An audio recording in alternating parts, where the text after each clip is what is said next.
یہاں سے کہ نکاح جو ہے، شادی کیوں کی جاتی ہے؟ ہم میں سے بہت سارے لوگوں کے ذہن میں یہ بات مستحضر نہیں ہوتی ہے کہ شادی کے مقاصد کیا ہیں۔ جب کسی سے پوچھا جاتا ہے کہ آپ شادی کیوں کرنا چاہتے ہیں، تو کسی کا جواب ہوتا ہے کہ امی بوڑھے ہو گئے ہیں، اب ان سے کام نہیں ہو رہا ہے، بہنوں کی شادیاں ہو چکی ہیں اور گھر میں کھانا بنانے والے کوئی نہیں ہیں، اب امی بولے تیری شادی کیسا بھی کر دینا۔ تو ہم یہ سمجھتے ہیں کہ شادی اس لیے کی جاتی ہے کہ گھر میں ایک باورچن کی ضرورت ہے۔ میرے بھائیوں، اگر باورچی چاہیے جو وقت پر کھانا پکا کر دے اور مزیدار کھانے بنائے، تو بجائے شادی کرنے کے ہمیں کسی باورچی کو ہائر کر لینا چاہیے، اس لیے کہ یہ غلط فہمی ہے کہ کھانا بنانے کی ماہر عورتیں ہوتی ہیں، کھانا پکانے میں ماہر مرد ہوتے ہیں۔ آپ ولیمے میں، تقریبات میں کھانا بنانے کے لیے کسی عورت باورچی کو نہیں بلاتے ہیں، کسی مرد باورچی کو بلاتے ہیں، اور جتنے ڈیزائن کے کھانے ایک مرد باورچی بنا سکتا ہے، عورتیں اتنے ڈیزائن کے کھانے بنا بھی نہیں سکتی۔ 5 سٹار 7 سٹار ہوٹلز میں کک جو ہوتا ہے وہ مرد ہوتا ہے، عورت نہیں ہوتی ہے۔ اس لیے اگر ہمارے ذہن میں یہ ہے کہ کھانا یہ وقت پر مل جائے اس لیے میں شادی کر رہا ہوں، تو ہم نے شادی کے مقصد کو سمجھا نہیں ہے۔ ایک ہوتا ہے مقصد اور ایک ہے وقتی ضرورت، دونوں میں ہمیں فرق کرنا پڑے گا۔ آپ حیدرآباد جانا چاہتے ہیں، آپ بس میں بیٹھے، آپ نے ٹکٹ لیا، لیکن جیسے ہی سیٹ پر جا کر بیٹھے تو آپ نے دیکھا کہ سیٹ کچھ آرام دہ نہیں ہے، اور باقی پورے بس میں کہیں بھی سیٹ نہیں۔ تو ہمارے سامنے 2 چیزیں ہیں، ایک ہے ہمارا مقصد کہ ہم حیدرآباد جانا چاہتے ہیں، یہ ہے مقصد، اور ضرورت یہ ہے کہ سیٹ بھی اچھی ہو تاکہ سہولت کے ساتھ سفر ہو جائے۔ لیکن مسافر کے ذہن میں یہ بات تازہ ہے کہ میرا مقصد اچھی سیٹ نہیں ہے، میرا مقصد حیدرآباد جانا ہے، اس لیے سیٹ اگر کچھ آرام دہ نہیں ہے تو ایڈجسٹ کر لیں، تھوڑی دور کا تو سفر ہے، باقی بس تو حیدرآباد جا رہی ہے، تو ہم ایڈجسٹ کر لیتے ہیں۔ کنڈکٹر کو یہ نہیں بولتے یہ سیٹ اچھی نہیں ہے، دوسری سیٹ لا کے دو۔ ہم سمجھتے ہیں کہ ہمارا مقصد سیٹ نہیں ہے۔ ایسے ہی میرے بھائیوں، کھانا یہ ضرورت ہے ہماری، جیسے بس میں سیٹ، لیکن اس میں اگر کچھ 19-20 کا فرق ہے تو مسافر ایڈجسٹ کر لیتا ہے، لیکن ہمارے پاس تو کھانا اتنا بڑا مقصد ہے کہ ایک ماں بہت تمناؤں کے ساتھ اور بہت آرزوؤں کے ساتھ مختلف جگہوں پر اور مختلف گھروں میں پہنچ کر ایک مناسب لڑکی کو سلیکٹ کر لیتی، اور جب اس سے پوچھا جائے کہ لڑکی کیسی ہے تو جب وہ سلیکٹ کر لیتی ہے تو پھر تعریفوں کے پل باندھتی ہے۔ وہ لڑکی بہت اچھی ہے، دیکھنے میں بھی اچھی ہے، خاندان بھی اچھا ہے، لوگ بھی اچھے ہیں، آل رائٹ، شادی ہو گئی۔ ایک مہینہ 1.5 مہینہ گزرا تو اب یہی ساس بولتی آؤندھی صورت کی، اتنی اچھی صورت کی 1.5 مہینے میں آؤندھی کیسا ہو گئی؟ تو اصل میں وہ 1.5 مہینہ پہلے اس کی شکل و صورت دیکھی تھی، اب 1.5 مہینے کے بعد اس کا پکوان دیکھی۔ سیدھا چائے پکانے نہیں آتا، سالن دیکھو کیسا بنے، آندھی صورت تھی۔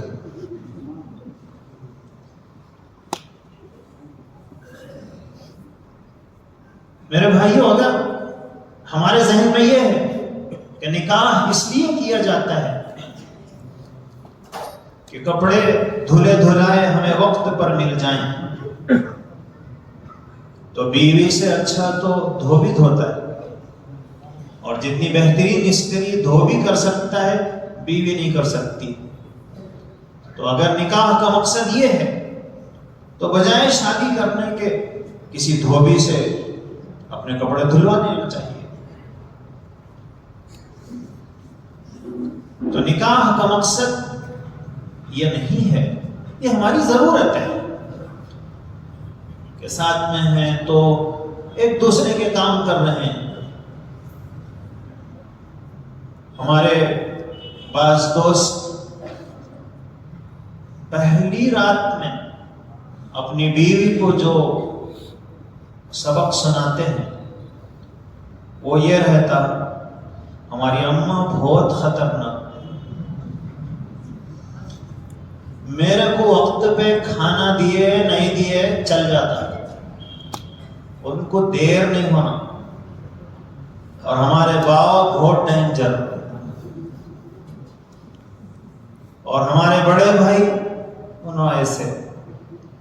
تو جو عورت پہلی بار آئی ہے، جس کو اس گھر کے بارے میں کچھ پتا نہیں ہے، اور ہم اس کو جو سبق پڑھا رہے ہیں وہ نفرت کا، ہونا یہ چاہیے کہ ہم یہ کہتے کہ جس طرح آپ کے ماں باپ ہیں ایسے ہی میرے بھی ماں باپ ہیں، جیسے آپ کے بھائی بہن ہیں میرے بھی بھائی بہن ہیں، اور بڑے لوگ وہ ہمارے ہمدرد ہوتے ہیں۔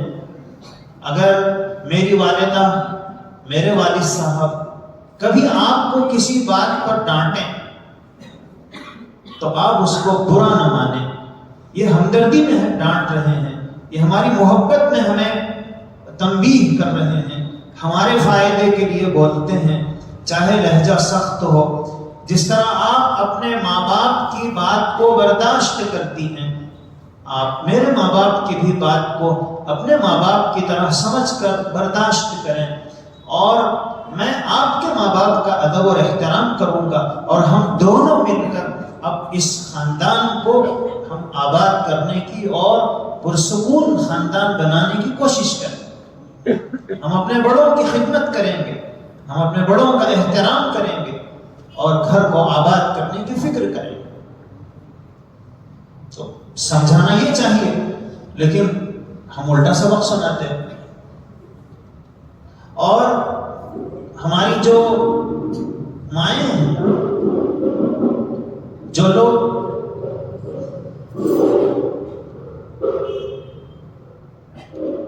گھروں کے حالات سے اچھی طرح واقف ہیں، وہ جانتے ہیں، اور شاید آپ لوگ بھی میری بات کی تصدیق کریں کہ ایک بہو کو جو شکایتیں ہوتی ہیں ساس سے جتنی شکایتیں ہوتی ہیں خسر سے نہیں ہوتی۔ جھگڑا ساس سے، اور ساس وہ بہو کی سانس کم کر دیتی ہے، ناک میں دم۔ شادی سے پہلے بچہ اگر دیر سے آتا تو یہ ماں انتظار کرتی کہ بچہ اب تک کھانا نہیں کھایا، لیکن شادی کے بعد جب بچہ باہر سے آتا ہے، اب وہ بے خبری میں اس کے ذہن و دماغ میں دور دور تک اس طرح کی کوئی بات نہیں ہے. اس کے ہاتھ میں کوئی پولیتھین کور ہے جس میں اس کی ضرورت کا سامان ہے، اس کی اپنی کچھ ڈائری ہے، اس کے اپنے کچھ کاغذات ہیں. اب وہ گھر میں آیا اور سیدھے اپنے کمرے میں چلے گیا. تو اب اماں دیکھ لی کیا لایا کہ کیا ہے کہ سیدھا بیوی کے کمرے میں چلے گیا. ارے میرے کو بتاتا یہ مٹھائی لایا، بولے تو کیا میں کھاتی؟ کیا میرے کو پہلے شوگر، مگر بتایا تو تھوڑا خوشی ہوتی تھی. تو یہ اماں کے ذہن میں پورا یہی چلتے رہتا، یہ پوٹا بیوی کا ہو گیا.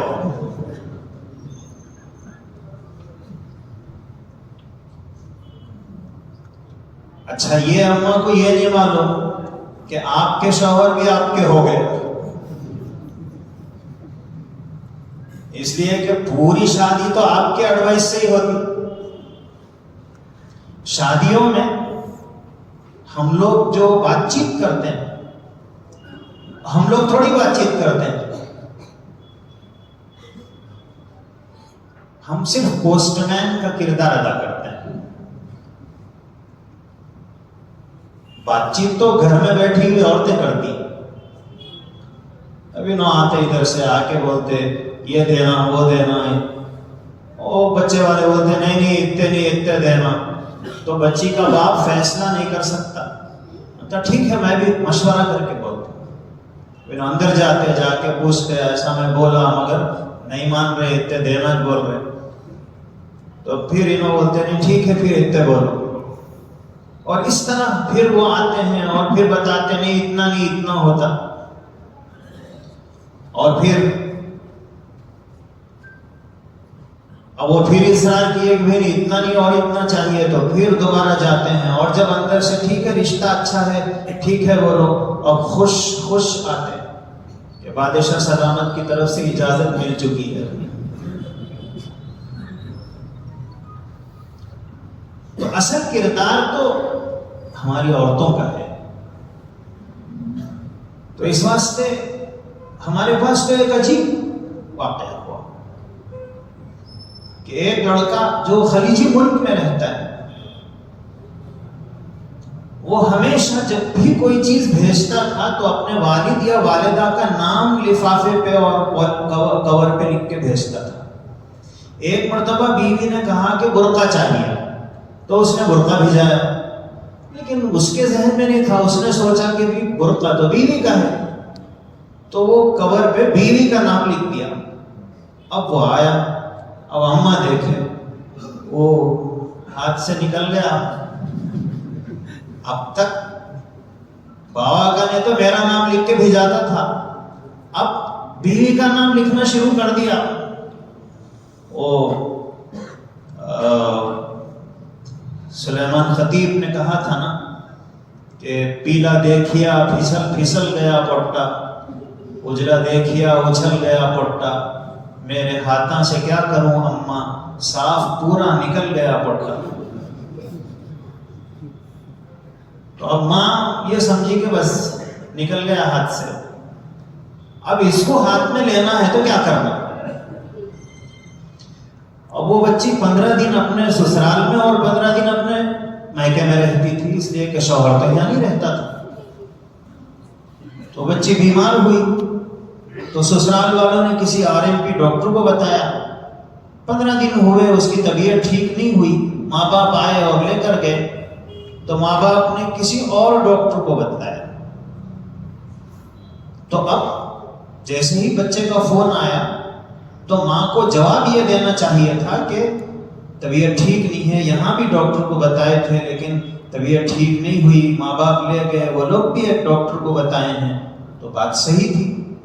لیکن اب ماں اگر اپنے بچے کو اس کے ذہن و دماغ کو کسی طرف پھیرنا چاہے تو پھر دنیا کی کوئی طاقت اس بچے کو سیدھے راستے پہ لا نہیں سکتی.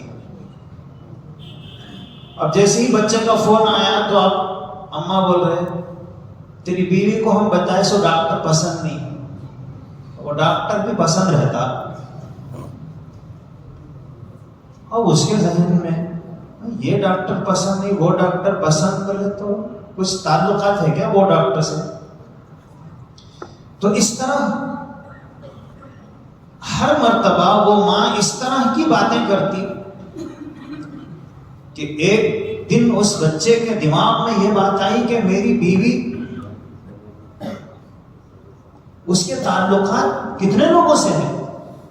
اس نے فون کیا اور جیسے ہی بیوی نے فون ریسیو کیا تو اس نے کہا طلاق. کیا بات ہو گئی؟ بولے طلاق 3 طلاق دے دیں. اس پورے واقعے میں اس بچی کا کوئی قصور نہیں، صرف اس ماں کی ذہنیت کہ میرا بچہ بیوی کا ہو گیا ہے، اسے اس کے کنٹرول سے نکالنا ہے. تو میرے بھائیوں، یہ جو طلاق کی شرحیں بڑھ رہی ہیں، اس میں قصور جہاں ان عورتوں کا ہے جن کی ہم نے تربیت نہیں کی، ان بچیوں کا جن کو ہم نے اس زمانے میں جو اللہ نے ہمیں عطا فرمایا تھا کہ ہم اپنی بچیوں کی بہترین تربیت کرتے. اللہ کے نبی صلی اللہ علیہ وسلم نے فرمایا کہ اللہ نے جس کو 3 بیٹیاں عطا فرمائی اور اس نے ان بچیوں کو کا اچھا نام رکھا اور ان کی مناسب تعلیم و تربیت کا انتظام کیا اور مناسب جگہ ان کا رشتہ کر دیا، اللہ اس کے بدلے اسے جنت عطا فرمائیں گے. تو یہ جو جنت جس چیز کے بدلے میں ملنے والی ہے وہ صرف بہترین کھانے کھلانے اور بہترین کپڑے پہنانے کے بدلے میں ملنے والی نہیں ہے، بہترین تعلیم و تربیت کے بدلے میں ملنے والی ہے. لیکن ہم نے بس اپنے کو کمانے کی مشین بنایا ہوا ہے، اس لیے کہ ڈیمانڈ یہ ہے کہ کون کتنے پیسے والا ہے، جہیز کہاں سے زیادہ ملتا ہے، جوڑے کی رقم کہاں زیادہ ملے گی. تو ہم بھی یہ سوچ رہے ہیں کہ زیادہ کماؤ تاکہ بچیوں کا رشتہ اچھی جگہ ہو جائے. اپنی بچیوں کی تعلیم اور تربیت کی طرف جو توجہ ہمیں دینی چاہیے، ایک ماں کو اپنے تجربات جو اپنی بیٹی کے ساتھ شیئر کرنا چاہیے کہ دیکھو شوہر کے ساتھ کیسے رہنا چاہیے. میری اپنی زندگی کے تجربات یہ ہیں، میری ازدواجی زندگی کامیاب اس لیے ہوئی کہ میں نے یہ چیزیں کی جس کی وجہ سے تمہارے والد مجھ سے انہوں نے راحت محسوس کی اور میری ازدواجی زندگی کامیاب رہی. میں نے ساس اور خسر کے ساتھ اس طرح کی خدمت کا رویہ اور سلسلہ رکھا تھا جس کی وجہ سے میرے ساس اور خسر مجھ سے خوش تھے اور ہمارا گھر پرسکون اور بہترین گھر تھا. اس لیے تمہیں بھی تم جس گھر میں جاؤ وہاں ساس اور خسر کا اسی طرح ادب اور احترام کرو، ان کی خدمت کر کے ان کا دل جیت لو. اپنے شوہر کو اس انداز سے بات کرنی چاہیے، اس کے ادب اور احترام کو اس طرح ملحوظ رکھنا چاہیے. ہم نے جو پیغام اپنی بیٹیوں کو اور جو تجربات اپنی بیٹیوں کو ہمیں دینے چاہیے، اس کے بجائے ہمارے پاس تو ٹی وی دیکھنے اور یوٹیوب دیکھنے اس کے علاوہ تو فرصت ہی نہیں. اس لیے ہم جب شادی ہوتی ہے اور بچی رخصتی کے لیے تیار ہے اور رو رہی ہوتی ہے تو اماں یہ بولتے ہیں کہ پریشان ہو رہی، فون نمبر ہے نا، کچھ تو بھی ہوا تو فون کر. ہم لوگ آتے دیکھ لیتے تیرے ساس سسروں کو. تو ہم تو یہ پیغام دے کے اپنی بیٹیوں کو بھیج رہے ہیں. اب ظاہر ہے کہ جب یہ تربیت ہم نے اس کی ہے اور یہ تربیت ہم نے اسے دی ہے تو وہ جس گھر میں جاتی ہے بس کوئی چھینکے تو فون کر دیتی ہے اور کھانسے تو فون آ جاتا ہے اور ماں باپ دیش میں آ جاتے ہیں. بہت ساری طلاق کے واقعات کی جو وجوہات ہیں ان میں شوہر و بیوی سے کہیں زیادہ یہ بڑے لوگوں کا قصور اور غلطیاں ہوتی ہیں کہ یہ ملنے نہیں دینا چاہتے. اور کئی مرتبہ کاؤنسلنگ سینٹر میں ہم نے جب شوہر و بیوی کو علیحدہ بیٹھ کر انہیں آپس میں بات کرنے کے لیے کہا تو وہ تو 10-15 منٹ میں تیار ہو گئے کہ ہم ساتھ میں رہنا چاہتے ہیں. اور یہ بڑے لوگ 2 سال سے ان کو ٹائٹ رکھے ہوئے تھے. کئی گزارتی دیکھیں گے. تو یہ جو بڑوں کا جو ہمارے پاس ایک رویہ ہے، میں یہ نہیں کہتا ہوں کہ ہم سب ویسے ہیں، لیکن ہم میں یہ خامی ہے. اور دوسری چیز یہ کہ ہمیں اپنی اولاد کی اپنے لڑکوں کی جس طرح تربیت کرنی چاہیے ہم اس تربیت میں بہت ناکام ہوتے جا رہے ہیں. اس لیے ہم بچے یہ سمجھتے ہیں کہ غصے کے اظہار کا طریقہ یہ ہے کہ بھئی بس بیوی کو ڈرانا ہو تو یہ کہو خاموش بیٹھا دے تو طلاق دے دے. تو ہم سمجھ رہے ہیں کہ یہ ڈرانے کا طریقہ ہے اور ڈرانے کے لیے طلاق کا لفظ یوز کرنا چاہیے. طلاق ڈرانے کی چیز نہیں ہے، طلاق رشتے کو ختم کرنے کی چیز ہے. ڈرانے کے لیے ہزاروں الفاظ موجود ہیں لیکن ہم سمجھتے ہیں ہمارے ذہن و دماغ میں یہ بات بیٹھی ہوئی ہے کہ ڈرانا ہے تو بیوی کو طلاق کی دھمکی دو. اور بے سوچے سمجھے اکثر لوگ کہتے ہیں بہت غصے میں تھا اس واسطے 3 طلاق دے دیا. تو میں نے کہا بھائی ایسا ہی غصہ جب آپ کو دوبارہ آئے تو آپ اپنا گھر مجھے دے دیجیے. اور بہت غصے میں تھا اس واسطے گھر کے رجسٹر آپ کے نام پہ کر دیتا ہوں. تو آپ کو کبھی اتنا غصہ نہیں آیا کہ اپنے جیب کے پیسے نکال کے کسی کو دے دیے؟ کبھی غصہ ایسا نہیں آیا کہ اپنا گھر کسی اور کے نام پہ رجسٹری کر دیے؟ غصہ خالی طلاق دینے کے واسطے ہی آتا. تو بہرحال ہمیں اپنے بچوں کی بھی اسلامی دینی تربیت کرنے کی ضرورت ہے جس میں ہم غفلت برت رہے ہیں. اور اپنی بچیوں کو بھی جس خاندان میں جائیں اس گھر کو کیسے پرسکون بنا سکتے ہیں اس کی تربیت دے کر بھیجنے کی ضرورت ہے. تب ہم یہ جو طلاق اور خلا کی بڑھتی ہوئی شرح ہے اس کے روکنے میں کسی حد تک کامیاب ہو سکتے ہیں. ہمارے ہم سب کے بڑے جن کو ہم سب کو سننا ہے وہ تشریف لا چکے ہیں. اللہ تعالیٰ سے دعا ہے حضرت کے وعظ سے ہمیں صحیح استفادے کے اللہ تعالیٰ توفیق نصیب فرمائیں. وآخر